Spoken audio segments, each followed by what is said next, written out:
반갑습니다. 플러스 경매 김수경입니다. 저는 부산, 울산, 경남 지역에서 경매 대행 그리고 경매 교육 일을 하고 있습니다. 오늘은 구독자분 문의에 대해서 답을 드리려고 합니다. 마산 지원 사건에 대해서 문의를 주셨어요.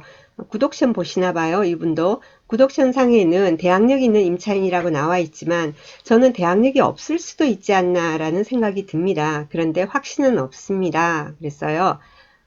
임차인이 이전 경매 사건, 선행 경매 사건에서 최우선 변제를 통해 일부 배당을 받았을 것이며 현 소유자는 소유권 이전과 동시에 근저당을 설정했습니다. 대학력 있는 임차인이 있다면 근저당권자가 대출을 해주었을까라는 의문이 듭니다.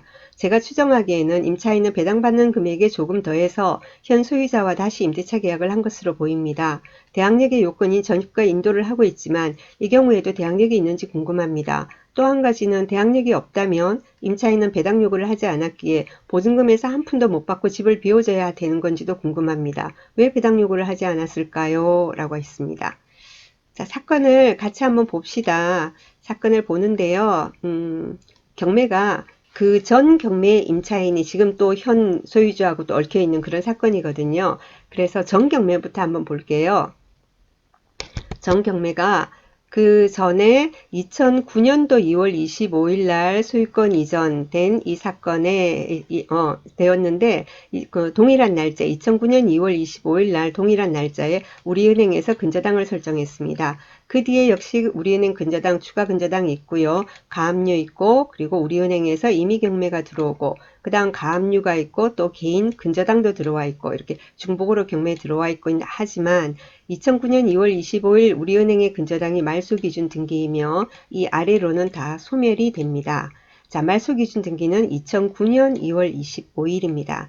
이 당시에 임차인이 있었는데 이 사람 이때 전입일은 2010년 2월 19일이고 동일한 날짜에 확정받았고 배당요구 종기일은 2011년 5월 4일인데 2월 9일 날 했으니까 제대로 다 했습니다. 전입 확정 배당요구 제대로 했고요. 소액 임차인입니다.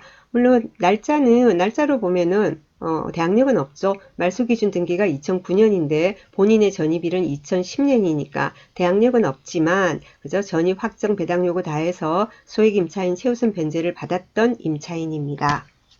자, 이 사람이 지금 현재 이 사건에도 있는 겁니다. 이 사건에도 있는데요. 한번 봅시다. 이번 어떤 등기부를 보니까 2013년 2월 5일 소유권 이전 매매가 아니고 매각이죠. 경매이기 때문에 동일한 날짜에 근저당이 있습니다. 새마을금고에서 대출을 해줬네요. 그리고 2019년 3월 17일 날 역시 여기서 경매가 들어왔습니다.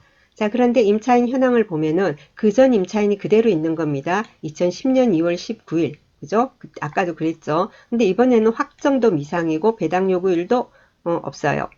자, 보증금은 1,500에 이번에는 25만원이랍니다. 1,500에 25만원이다 라는 게 법원에서 나와 있는 거 보면은 권리신고는 한 모양이에요. 나는 이런 임차인이다 라고. 그런데 뭐냐면은 배당 요구 자체를 안 했습니다. 자, 이렇게 돼 있거든요. 자, 그러니까 여기 보세요. 2013년 2월 5일이 말소기준 등기잖아요. 이 사람 전입일은 2010년이잖아요. 그죠? 빠르죠? 3년이 빠릅니다. 자, 그러니까 이분께서도 보셨다는 저기 배당표 한번 보겠습니다. 배당표를 보니까 어떻게 되어 있냐면 구독선 상에 3,299만 얼마 그죠? 낙찰이 이번에 됐거든요. 여기서 경매 비용 빼고 나머지 비용 3,100 얼마인데 이게 전부 다 금강 새마을금고로 다 가고 임차인은 1,500만 원이라고 하는데 배당금이 없어요. 왜? 배당 요구를 안 했으니까. 예, 그래서 1,500만 원을 전부 다 전액 인수한다.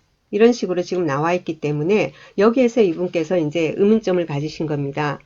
왜냐면은 통상적으로 그렇게 생각해요. 예전에 전 임차인 같은 경우에도 새로운 이제 소유주하고 임대차 계약을 하지 않습니까? 임대차 계약을 하더라도 보통 뭐 여러분이 알고 계신 게 임차인의 대항력은 전입일상의 대항력은 전입한 날부터가 아니고 전입한 다음 날 0시 즉 오늘 밤 12시 그죠? 밤 12시 자정부터 발생한다. 이렇게 우리가 알고 있습니다. 흔히 그죠? 그렇게 알고 있고 또 하나 또 알고 있는 게 뭐냐면은 선순위 임차인이 있다면은 은행에서 대출을 해줄 리가 있겠느냐? 저도 그런 말 많이 하죠. 자, 그런데 여기서 우리가 이제 볼 게 뭐냐면은 경매에서 낙찰이에요. 기존 임차인이 있는데 대출을 해주고 이런 게 아니고 경매에서 이제 소액 임차인이 있고 막 이런 경우에 우리 대출 같은 경우에도 뭐냐면 은행에서 작년에 그 사람은 이제 뭐 전에 살던 사람들은 이사를 나간다는 생각으로 보통 그리고 또 뭐 대학력이 있다거나 이런 것도 아니니까 그런 경우 대출을 해주거든요. 대출을 해주고 나서 일부 은행에서는 그 사람 전출 됐냐고 계속 확인하는 데도 있어요.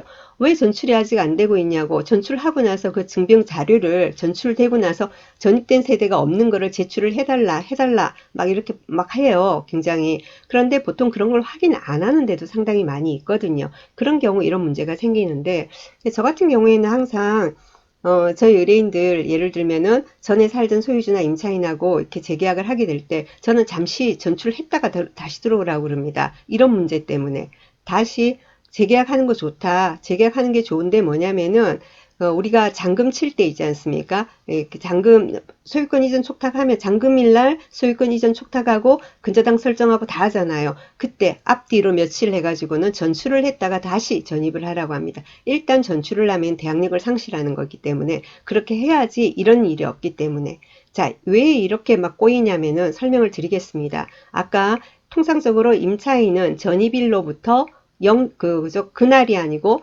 이길 0시부터 대항력이 발생한 데 있습니다.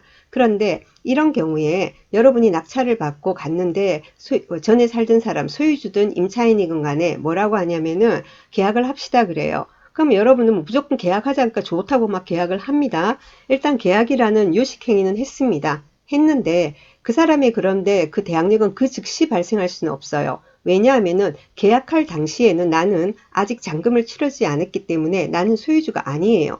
자, 그러면 계약을 한 그 계약의 효력, 그리고는 대항력은 언제 발생하냐면은 내가 잔금을 치름과 동시에 내 앞으로 소유권이 넘어온과 동시에 발생합니다. 동시에, 같이. 자, 그런데 그러면은 내가 소유권을 취득하자마자 같이 동시에 발생한단 말이에요.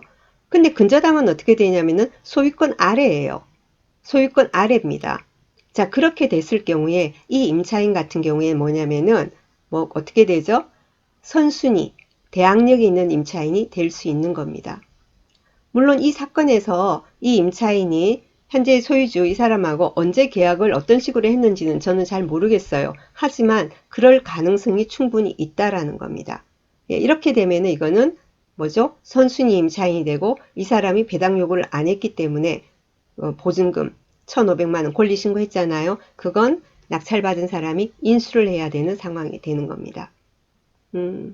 그래서 이거 이제 낙찰 받으신 분께서는 내용을 알고 받았든지 아니면은 모르고 받았다면은 뭐 입찰 보증금을 포기하든지 아니면은 뭐냐면은 그 무조건 포기할 게 아니고 법원으로 달려가야죠. 법원으로 달려가서 그 경매 그 서류 있지 않습니까? 예, 서류 열람 신청을 해야죠. 서류 열람을 해보면은 그게 들어와 있어요. 그 권리 신고를 했으면은 임대차 계약서가 들어와 있을 거 아닙니까? 그 임대차 계약서가 날짜가 어떻게 되는지, 그죠? 그 부분을 확인을 꼭 해야 되는 거죠. 그 부분을 확인을 해서 이걸 잔금을 치를 건지 아니면 포기할 건지 그걸 선택을 해야 하는 겁니다. 일단은 그럴 가능성이 있기 때문에 구독션에서도 이거는 대항력이 있다 그러고는 전액 인수라는 이런 식으로 지금 분석을 해 놓은 겁니다.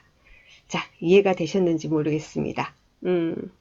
제가 성격이 좀 급해가지고 말을 조리 있게 하려고 그러는데도 잘 안 돼요. 그래서 이해가 잘 안 되시는 분 다시 댓글 달아놓으시면은 뭐 제가 또 뭐 답변을 드리고 그렇게 하겠습니다. 도움이 되셨다면 구독 그리고 구독 뭐죠? 3종 세트 구독, 좋아요, 알람 예, 뭐 좋아요는 아니더라도 계속해서 보면 좀 도움이 되겠다 싶으면은 구독 눌러 놓고 알람을 해 놓으면은 제가 7시 반에 항상 올리거든요. 그래서 새로운 거 이렇게 올라가면 볼 수 있을 겁니다. 자, 오늘 여기까지 하겠습니다. 감사합니다.